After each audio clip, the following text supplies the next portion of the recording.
The night was quiet at the edge of space, far from the great cities and kingdoms where rulers sat on thrones of fire and steel. A lonely diner stood beside a dusty road, its neon sign flickering against the blackness of the void.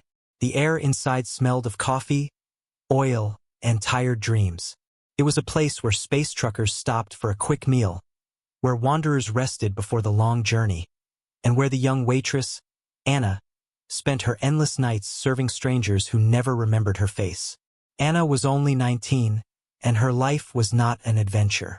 It was routine. She wiped the same tables, filled the same cups, and smiled the same tired smile every night. She dreamed of stars, of traveling across galaxies, but she was trapped here, working for coins that barely paid her rent.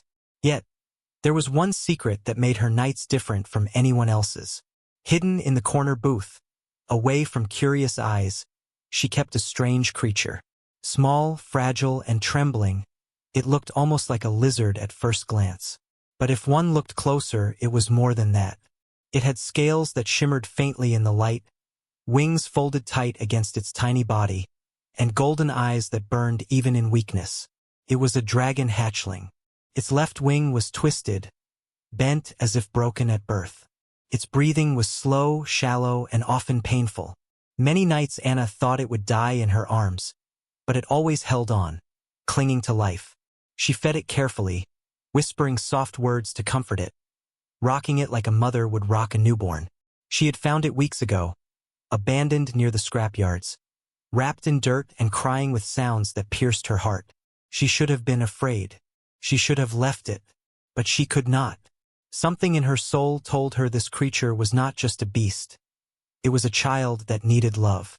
And so, she kept the hatchling close, hiding it from the world. She sang to it quietly between customers. She stroked its scales, telling it stories she had only read in old books. She called it Little Wing, because despite its broken wing, she believed one day it would fly. That night, as the clock ticked past midnight and the diner grew empty, the door creaked open. The bell above the frame jingled, announcing a new guest. Anna looked up, and her breath caught in her throat. A man entered, tall and heavy, wrapped in a dark cloak that brushed the floor. His boots thudded softly against the tiles, and the room seemed to grow colder as he stepped inside. His hood was low, shadowing his face, but Anna saw his eyes. They glowed faintly, like embers buried in ash, burning with a quiet fire. He did not speak. He did not smile. He did not order anything. He simply walked to the counter and sat down, hands folded in silence. The air around him felt heavy, like the weight of a storm pressing down before lightning strikes. Anna forced herself to move, to breathe, to do her job. She picked up a menu and walked over, but when she reached him, she froze. His gaze was not on her. It was locked on the booth behind her, the booth where the hatchling lay. Her heart skipped. She turned quickly, shielding the baby dragon with her body, but it was too late. The stranger had already seen. The man's breath caught, almost inaudible. His burning eyes widened, and for a moment, the fire within them flared bright. It was not anger. It was shock, disbelief, recognition, because that hatchling was not just any dragon. It was his blood, his child, his heir. The cloaked man was not a traveler, nor a stranger. He was the Dragon King, ruler of fire, conqueror of worlds, feared across galaxies. He had come to this lonely edge of space in secret, hiding his true form in the shape of a man. And now, here in a shabby diner, he had found what he thought was lost forever. His crippled son. The Dragon King's chest tightened. Memories crashed over him like waves of molten fire. The night his court had rejected the child. The cruel voices of his advisors, calling the hatchling weak, unworthy of the throne. The shame that burned his soul as he, too, had turned away. He had ordered the hatchling removed, hidden from sight. He told himself it was mercy, but in truth it was cowardice. He had let his child be carried away, believing it would die unseen. And yet here it was, alive, fragile, held in the arms of a human girl. Why would a human, a weak, fragile creature from a hated race, hold his crippled heir with such care? Why would she rock it gently, feed it patiently, whisper to it as if it were her own? The Dragon King's claws itched beneath his human disguise. He wanted to demand answers, to roar and shake the diner with fire. But he stayed still, staring at her. Anna, unaware of the storm inside him, looked back nervously. "Sir, can I get you something?" Her voice was soft, careful. The man did not reply. His eyes flicked once more to the hatchling, then to her, then back. Anna swallowed hard. She shifted slightly, letting the baby dragon breathe more comfortably in her arms. She thought of lying, of saying it was just a pet. But something in the man's gaze told her it would be useless. He already knew what it was. So she whispered instead, almost like a confession. "I found him weeks ago. He was alone, dying. Couldn't leave him. I couldn't." Her words cut the silence. The Dragon King felt his heart twist. He had abandoned his son. She had saved him. The fire in his chest roared with pride, shame, confusion, and something else he had not felt in centuries: gratitude. But he said nothing. Not yet. The diner clock ticked. The neon lights flickered. Outside, the void stretched endless. Inside, the Dragon King sat frozen, staring at his child in the arms of a human girl. And for the first time in his immortal life, he felt powerless. The night was only beginning. The encounter was no accident. Fate had written this meeting in fire and ash. The Dragon King did not yet know it, but the moment he stepped into that diner, his life, and the life of his empire had changed forever. What would he do? Reveal himself? Take back his child? Or leave the fragile creature in the hands of a human who had already done what he never could? The answers would come. And when they did, nothing in the galaxy would ever be the same again. If you enjoyed this story and want to know what happens next, don't forget to subscribe to the channel. The night stretched long, and silence filled the diner after the cloaked man entered. Anna still felt the weight of his burning eyes, as if he was peeling away her thoughts, reading every hidden truth. She wanted to run, but her legs refused to move. Something about him was not normal. Something about him was terrifying, and yet strange. The baby dragon in her arms stirred, letting out a soft cry, and the man's eyes flickered. His hand twitched against the counter, as though he wanted to reach forward and hold the creature. But he did not. He sat still, too still, his cloak heavy around him like shadows made of fire. Anna rocked the hatchling gently, whispering to it, "Shoo, little wing, it's okay. I'm here." The stranger finally spoke, his voice deep, heavy like thunder rolling across mountains. "Where did you find him?" The words were simple, but they struck her heart. She hesitated, afraid to answer, but lying felt impossible. Something about his voice commanded truth. "In the scrapyards," she whispered. "He was thrown away, alone, weak. Everyone said I should leave him, but couldn't. He would have died." The man's eyes narrowed. The fire in them dimmed, then brightened again. Anna could not tell if it was anger or sadness, only that it was powerful. She went on, speaking as though a dam had broken inside her. "I don't know what he is. Not really. I only know he is special. Couldn't let him die. So I feed him, I keep him warm, I tell him stories. He listens. Sometimes he even smiles." Her voice cracked slightly. "He may be broken, but he's alive." The stranger leaned closer, his shadow falling across her. Anna's hands shook, but she did not pull away. She expected him to demand she hand the creature over, or to laugh at her weakness. Instead, he whispered something she did not understand. Words in a language older than her world. A tongue that burned with fire and echo. The hatchling stirred again. Its golden eyes opened, and for the first time that night, it let out a soft sound, almost like a purr. Its gaze locked on the stranger, and in that moment Anna realized something. The baby knew him.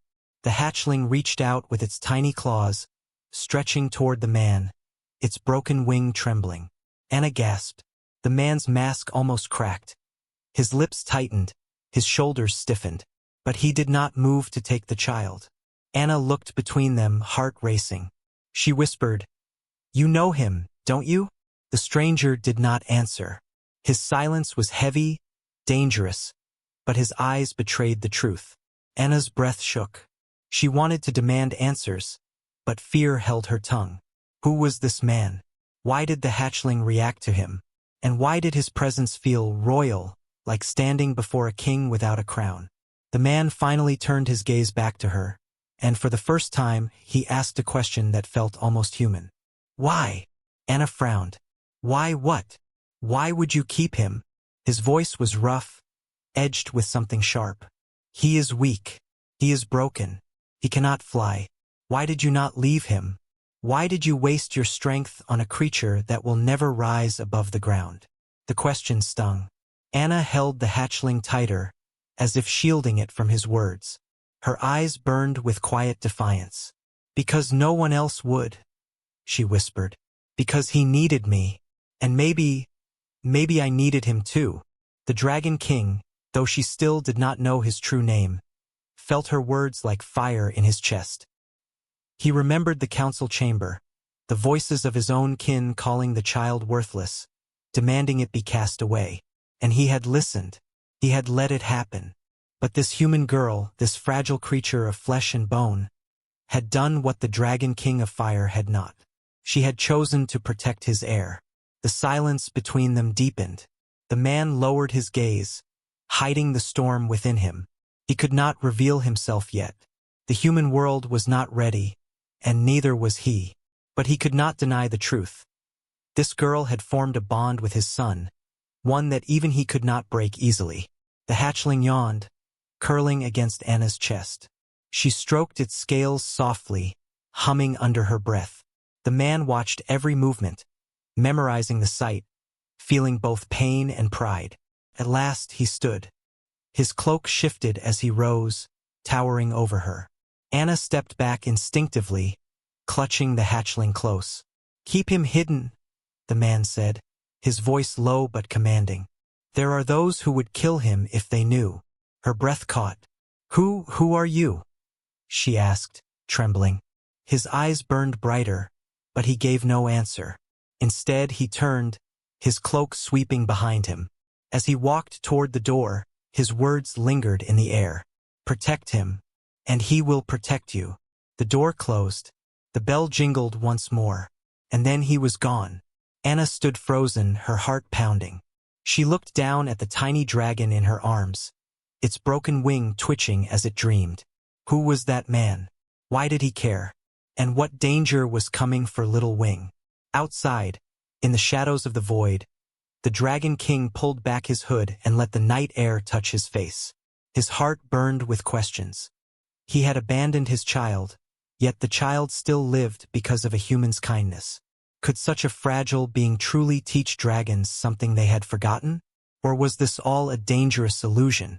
Far away, darker forces whispered. News of a crippled hatchling had reached ears that should never have heard it. Assassins stirred. Rivals sharpened their blades. The air of fire was alive, and now the hunt would begin. The fragile connection between a human waitress and a dragon child was about to be tested. And the Dragon King knew, deep inside, that nothing could stop the storm that was coming. The night after the stranger left, Anna could not sleep. She sat in the quiet diner, lights dimmed, holding Little Wing close to her chest. His small breaths soothed her, but her mind refused to rest. The memory of the cloaked man haunted her. His burning eyes, his heavy silence, his strange words that carried power she could not understand. Who was he? Why did he seem to know Little Wing? And why did the baby dragon reach out to him like a lost child to a father? Anna whispered to the hatchling, though he was asleep. Who was he, Little Wing? Why did you look at him like that? What is he to you? The baby gave no answer. He only dreamed, twitching his broken wing against her arm.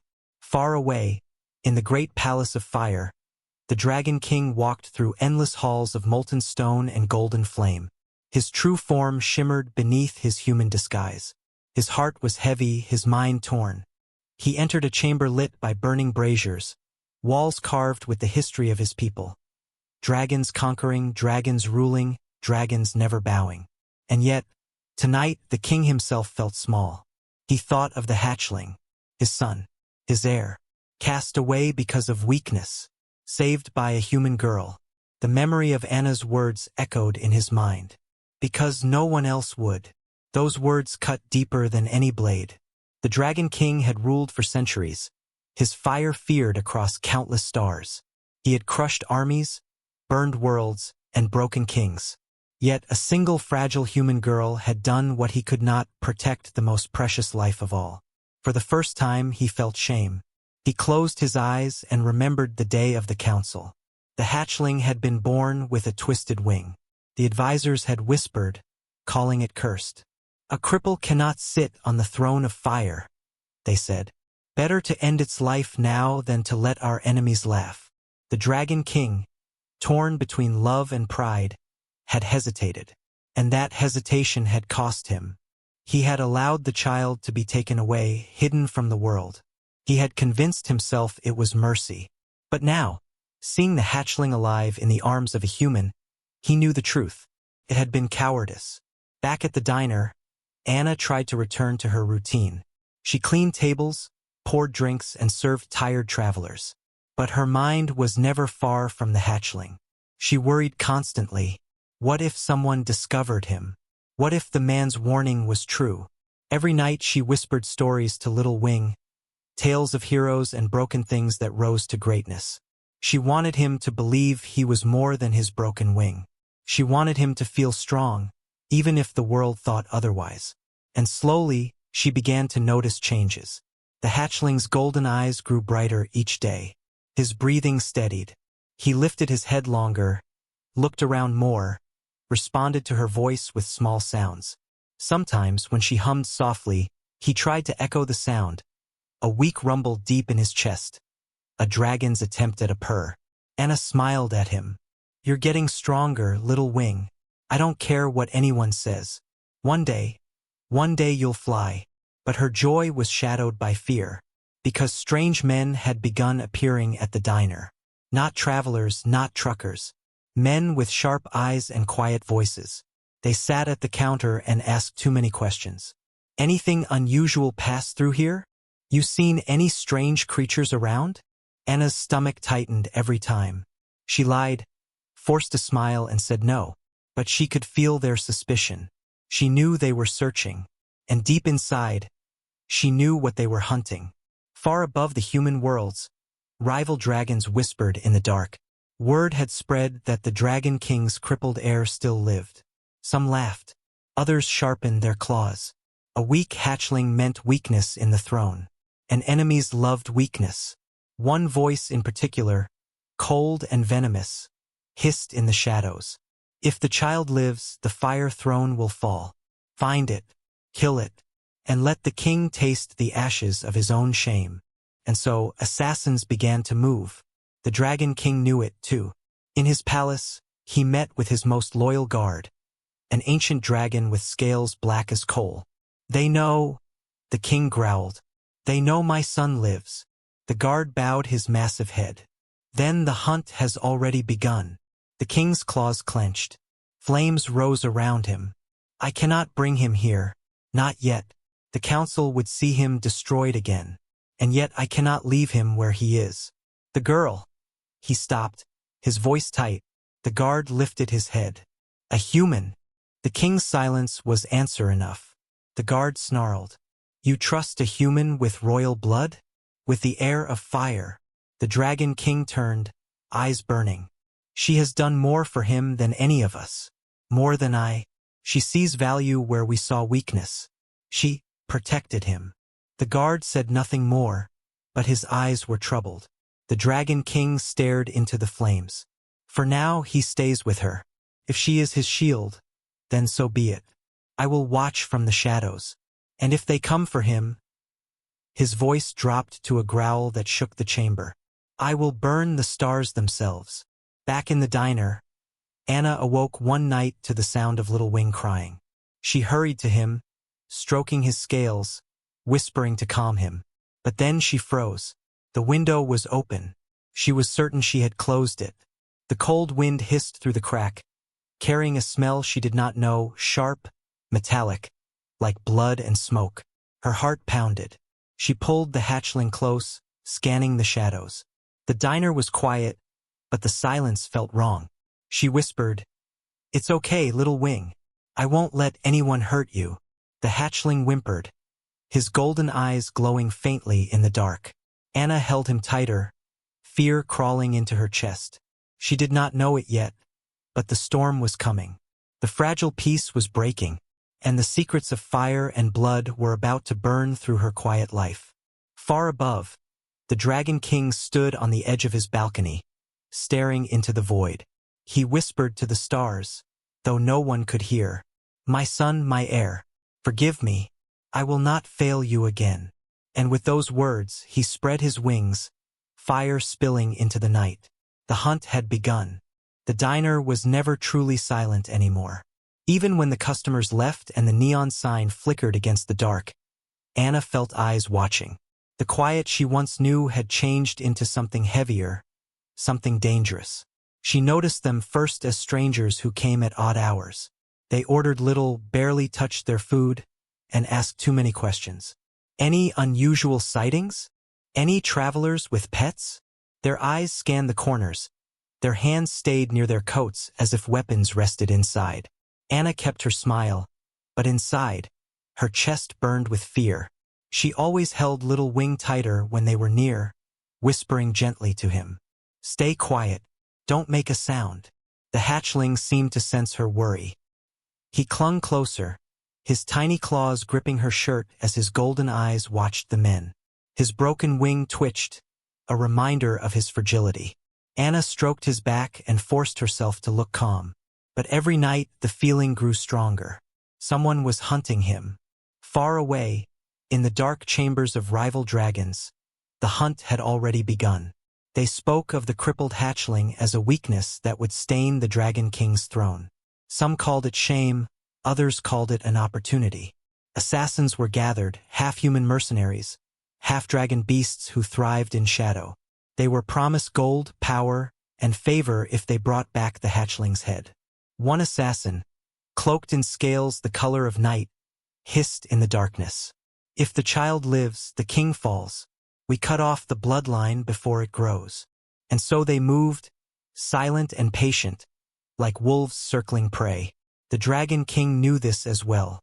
From the high towers of his palace, he stared at the burning stars, his mind restless. His most loyal guard stood beside him. "They search already," the guard warned. "Humans whisper of strange men asking questions. If they find the child, they will not." The king interrupted, his voice like thunder, but inside doubt burned. Every night he thought of the human girl, Anna. He saw her arms around his son, saw her whisper words of comfort, saw her fight against fear just to keep him alive. She had no claws, no fire, no power, and yet she was his child's shield. But how long could she stand against assassins? Against dragons?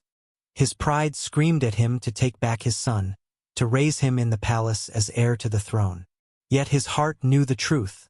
If the council discovered the hatchling's weakness, they would demand his death again. And this time, the king would not be able to stop them. So he stayed in the shadows, torn between two worlds. Back at the diner, the storm grew closer. Anna began to notice strange marks outside. Footprints in the dirt that didn't belong to any customer. Scratches on the window frame, as though claws had touched it.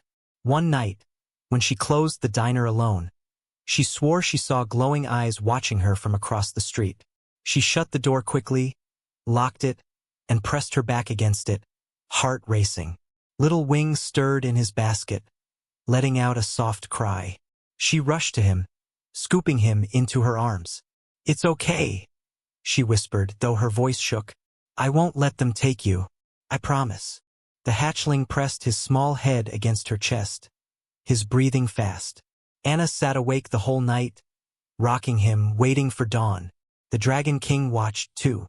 Hidden in the shadows, cloaked by magic, he stood far from the diner and saw her through the window. The way she held his son, the way she whispered promises to keep him safe. Every instinct inside him wanted to reveal himself, to step into the diner and burn away the fear. But he hesitated. His pride, his shame, and his fear of what would come if the council discovered the truth chained him in silence. Instead, he whispered into the night, "Hold him a little longer, human, until I can." But the assassins were patient. One night, when rain fell heavy and thunder rolled across the sky, 3 figures entered the diner. Their faces were shadowed, their voices low. Anna served them nervously, her eyes darting to the corner booth where Little Wing slept under a blanket. One of the men leaned closer. His eyes glinted unnaturally. "Busy night?" he asked. Anna forced a smile. "Quiet, actually." The man's gaze flicked toward the booth. "Quiet is good. But sometimes quiet hides secrets." Anna's stomach twisted. She felt sweat on her palms, but she kept her voice steady. "We don't have secrets here. Just coffee and pie." The men chuckled softly, but the sound was not kind. When they left, she locked the door behind them and sagged against it, trembling. She knew then her time was running out. That night, the Dragon King appeared in her dreams. She saw him not as a cloaked man but as what he truly was. A massive dragon, scales like molten steel, wings stretching across the stars, eyes burning like suns. He looked at her, and his voice echoed like fire. "Protect him, and he will protect you." She woke with a gasp, clutching Little Wing close. She did not know if it was only a dream, or if somehow he had reached her mind. But his words burned inside her. Outside, the assassins gathered once more. They had seen enough. The crippled hatchling was inside. The human girl guarded it. And soon they would strike. The storm of fire and blood was no longer far away. It was at the diner's door. And in the shadows, the Dragon King spread his wings. He could not hide forever. His heir was in danger. The time for waiting was ending. The threat was approaching. And when it came, the world would burn. The storm broke on a night filled with thunder. Rain hammered the diner roof. Lightning flashed against the black sky, and the neon sign outside buzzed and died. Inside, the air was heavy, as if the world itself held its breath. Anna stood behind the counter, wiping her hands nervously. Little Wing slept in his basket, curled against a soft cloth she had wrapped around him. His golden eyes were shut, his broken wing twitching slightly as he dreamed. But Anna could not relax. She had felt the weight of eyes on her for days, and tonight the feeling was stronger than ever. Something was coming. Something terrible. The door opened. The bell above it rang. 3 men stepped inside, cloaked in shadows, water dripping from their clothes. Their movements were too smooth, too silent. They carried no smiles, only sharp eyes that scanned every corner. Anna forced herself to speak. "Welcome. Coffee?" They did not answer. They spread out, one at the counter, one at a booth, and one drifting slowly toward the corner where Little Wing lay. Anna's heart slammed in her chest. She stepped quickly in front of the booth, blocking their path. "That seat's taken," she said, her voice tight. The man smiled, but it was not a kind smile. His eyes gleamed unnaturally, reflecting the faint glow of the lights. "We heard a rumor," he said softly. "A strange creature lives here. Small, fragile, golden eyes. We came to see if the rumor is true." Anna's blood turned cold. Her hands shook, but she clenched them into fists. "There's nothing like that here. Just a diner. Just me." The man's gaze slid past her, toward the basket. A faint hiss escaped his lips. The basket shifted. Little Wing stirred, letting out a soft cry. Anna's heart stopped. The men moved at once. The one nearest the booth lunged forward, his cloak snapping open to reveal steel claws hidden beneath. The one at the counter leapt across the room with unnatural speed. The third drew a blade that shimmered with black fire. Anna screamed and threw herself over the basket, shielding Little Wing with her body. "No!" The claws slashed across the counter, sparks flying. Plates shattered. Chairs toppled. The smell of smoke filled the air. Little Wing cried loudly, golden eyes wide with terror. Anna held him close, her body trembling, her voice breaking. "Stay with me, little wing. Stay with me." The assassins circled, their shadows growing longer, their weapons glinting. One raised his blade high. "The air dies tonight." But before the strike fell, the air itself trembled. The door of the diner burst open, slamming against the wall. A storm of fire and wind roared inside, and through it stepped the cloaked figure, the Dragon King. His hood fell back, and his eyes burned like suns. His voice shook the walls. "Touch him, and burn." The assassins froze, but only for a breath. Then they laughed, cruel and sharp. "You think to stop us, old one? The crippled heir is weak. He is not fit to live." The Dragon King's chest rumbled with a growl that shook the glass in the windows. His disguise rippled, and flames licked across his skin. His voice rose like thunder. "He is mine." The assassins struck together, blades flashing, claws slashing. But they never reached Anna. The Dragon King's body erupted in fire. His cloak disintegrated, his human shape shattering into light. In the next instant, the diner roof cracked open, torn apart by massive wings that stretched into the storm. Scales of molten steel blazed in the lightning, horns curved like blades of obsidian, and eyes of burning gold glared down with fury older than time. The Dragon King stood revealed in his true form. The assassins staggered back, fear flashing in their eyes. One shouted, "It cannot be!" The king roared, a sound that shook the heavens. Fire burst from his jaws, sweeping across the diner. Tables and chairs melted. The very air turned to flame. One assassin was engulfed instantly, his scream lost in the roar. The second leapt high, striking at the king's wing with his blade, but the steel melted against the dragon's scales. With a single sweep of his claw, the king crushed him against the wall. The third tried to flee, but the king's tail lashed, sending him crashing through the broken window into the storm outside. Anna clutched little wing, her eyes wide with shock and terror.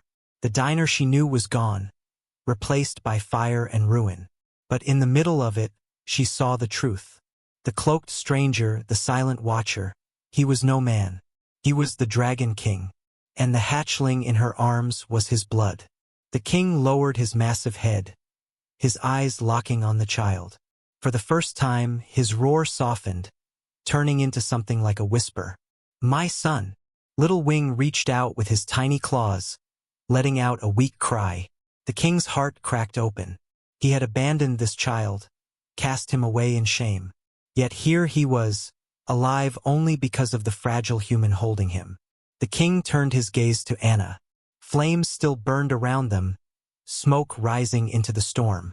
His voice, though still heavy, carried something new, something softer. "You protected him, even when death came to your door." Anna trembled but stood her ground, clutching the hatchling tightly. "I couldn't let him die. He's not weak. He just needs someone to believe in him." The king stared at her, and for the first time in centuries, he felt something he thought impossible. Respect. The rain poured through the broken roof, steam rising as it touched the king's burning scales. The assassins lay defeated, the diner ruined. But in that moment, none of it mattered. Only the bond between a human, a crippled hatchling, and the Dragon King remained. Far away, in the shadows of rival dragons, whispers spread. The heir lives, and the king has chosen to reveal himself. The war for the Fire Throne had begun. But in the ruins of the diner, Anna only held Little Wing tighter, whispering through her tears. "You're safe now. Promise. You're safe." And for the first time, she believed it. The diner lay in ruins. Flames flickered on the broken walls. Rain poured through the shattered roof, and the neon sign outside sputtered weakly before dying. Smoke curled into the stormy night. In the center of the wreckage, Anna stood trembling. Her apron was torn, her arms bruised, but she still held Little Wing close to her chest. The hatchling shivered against her, golden eyes wide with fear and wonder. Before her, the Dragon King loomed in his true form. His wings stretched high into the storm clouds, His scales glowed faintly like molten steel, and fire still smoked between his teeth. He was the most terrifying creature Anna had ever seen. And yet, when his gaze fell upon her and the baby in her arms, she felt no fear. He lowered his head, massive horns gleaming in the lightning. His golden eyes locked on the hatchling. For a moment, the storm seemed to quiet. "My son," the king whispered, his voice deep as thunder. Little Wing squeaked softly, reaching out with his small claw. His broken wing sagged at his side, but his eyes burned with a spark that no weakness could destroy. The Dragon King's chest rumbled with something Anna never thought possible in a beast like him: regret. He had once abandoned this hatchling, cast him aside as unworthy. Now, seeing the fragile creature alive in human arms, he realized the truth. This child was not a shame. He was hope. The king turned his gaze to Anna. "You saved him," he said. "When even dragons refused, you chose to protect him. Why?" Anna's throat was dry, her voice trembling, but she answered with the only truth she knew. "Because he needed me. Because no child deserves to be left alone." The words hung in the smoky air. The Dragon King stared at her. For centuries, he had ruled with fire and strength, believing weakness was a curse. But this fragile human girl had done something no dragon dared. She had shown compassion. For the first time, the king bowed his head, not to a rival, not to his court, but to a human. "You have taught me," he rumbled. "You, a creature of flesh and bone, weaker than a flame. You have shown me the strength my people forgot. I owe you a debt no fire can repay." Anna's eyes widened. The Dragon King, kneeling before her? The thought was impossible, yet here it was. Before she could answer, the storm outside roared louder. Lightning cracked across the sky, and distant roars echoed in the night. The king's ears twitched, his eyes narrowing. "They come," he growled. "The rival clans. They have felt my fire. They know the air lives." Anna's heart sank. She looked down at Little Wing, who whimpered softly in her arms. "They'll keep coming, won't they?" "Yes," the king said. "They will never stop until he is ash and I am broken." Silence fell between them. The ruined diner was quiet except for the rain and the sound of Little Wing's soft breathing. Then the king spoke again, his voice heavy. "You have a choice, human. Stay here in your world and let me take him. I will guard him with all the fire of my soul. Or you may come with us, to my realm, to the court of dragons, a place no human has ever stood and lived." Anna's breath caught. The idea was impossible. She was just a waitress from a forgotten diner on the edge of space. What place could she have among dragons? And yet, when she looked down at the hatchling in her arms, she knew her heart already held the answer. She could not abandon him. Not now. Not ever. She met the king's golden eyes. "If I go with you, I won't survive, will I?" The king's gaze softened, just slightly. "If you come, you will suffer. My people will hate you. They will call you weak, unworthy. Some will try to kill you. But," his voice lowered, "if you come, you will never be alone again. He will never be alone again." Anna's hands shook. She looked at Little Wing, who gazed back at her with innocent eyes, clutching her apron with his tiny claws. In that moment, the storm faded away. The world shrank to just the three of them, human, hatchling, and king. And she made her choice. "I'll go," she whispered. "Wherever he goes, I go too." The Dragon King's eyes blazed with fire. He let out a roar that shook the heavens, not of rage but of triumph. His massive wings spread wide, scattering rain into mist. He lowered his claw, careful, gentle, a mountain of steel moving with the softness of a hand. Anna stepped onto it, clutching Little Wing tight. The claw rose, lifting her higher and higher, until she stood upon the Dragon King's back. The storm raged around them, but she felt no fear. "Hold on," the king rumbled, and with a single beat of his wings, they rose into the night sky. The diner, the ruins, the world she knew, all fell away beneath them. Ahead, the horizon burned with fire. The realm of dragons awaited. Far away, in dark caverns and fiery halls, rival dragons roared. The heir lives. The human is with him. The king has betrayed the old laws. And so the war for the future began. But on the Dragon King's back, as the storm broke and stars spread across the sky, Anna held Little Wing close and whispered into his ear, "You're not broken. You're stronger than any of them know. And I'll be with you, always." The hatchling purred softly, closing his golden eyes. The king soared higher, fire trailing in his wake, carrying them toward a destiny that would change both humans and dragons forever. This is not the end. This is the beginning of something greater. If you want to follow the journey of Anna, the Dragon King, and Little Wing into the Dragon Realm, make sure you subscribe to the channel and don't miss the next saga.